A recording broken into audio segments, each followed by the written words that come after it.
জুলাই বিপ্লবের ১ বছর ছাত্র জনতার গণ অভ্যুত্থানে পতন হয় শেখ হাসিনার।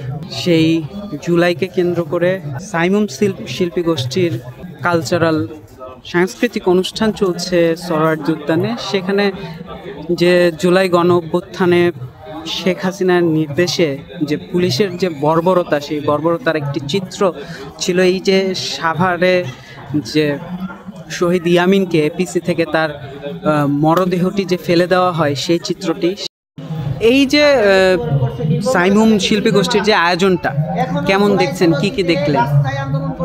আলহামদুলিল্লাহ, আই এম ভেরি হ্যাপি।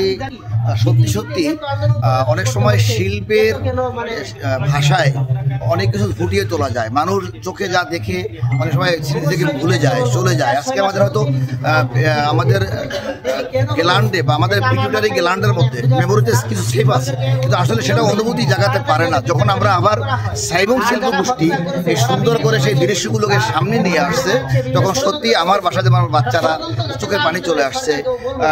আবহাওয়ার জনগণ যখন এগুলো মিডিয়ার মাধ্যমে দেখতে পাচ্ছে, সত্যি সাইমুম শিল্প গোষ্ঠী মনে হয় এরাই আসলে জুলাই বিপ্লবের যে ধারক বাহক হিসেবে তারা যেটাকে লালন করে, এটা প্রমাণ করেছে সাইমুম শিল্প গোষ্ঠী।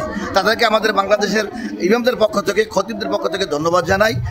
১৭ বছরের ফ্যাসিস্ট সরকার তার ক্ষমতা টিকিয়ে রাখার জন্য নানা পায়তারা করেছে। তার মধ্যে অন্যতম এই আয়নাঘরের একটি রেপ্লিকা এখানে সাইমুম শিল্পী গোষ্ঠী তারা এখানে করেছে। যদি আপনাদের একটু দেখাই যে ছোট ছোট সেলগুলো এই আয়নাঘরে যারা বন্দী ছিল, পরবর্তীতে মুক্তি পাওয়ার পরে তাদের যে অভিজ্ঞতা আমরা শুনেছি, যে এই ছোট ছোট সেলগুলোতে তাদের রাখা হতো, যেই ঘরে তাদের বন্দী রাখা হতো, সেগুলোর ছোট ছোট রেপ্লিকা করেছে।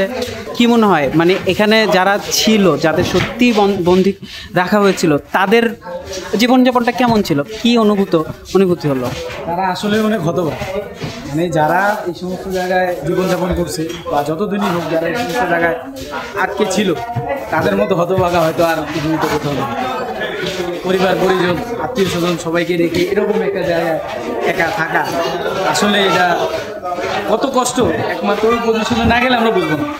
এই যে 2 মিনিট ভেতরে ছিলেন, কেমন লাগছে নিজের কাছে, কেমন লাগছে বিষয়টা? এক পর্যায়ে মনে হচ্ছে আমি ওই জায়গাটায় দাঁড়ায় আছি, যদিও এটা কাল্পনিক, কিন্তু কিছুক্ষণের মতো মনে হয়েছে যে আমি ওই জায়গার ভিতরেই আছি।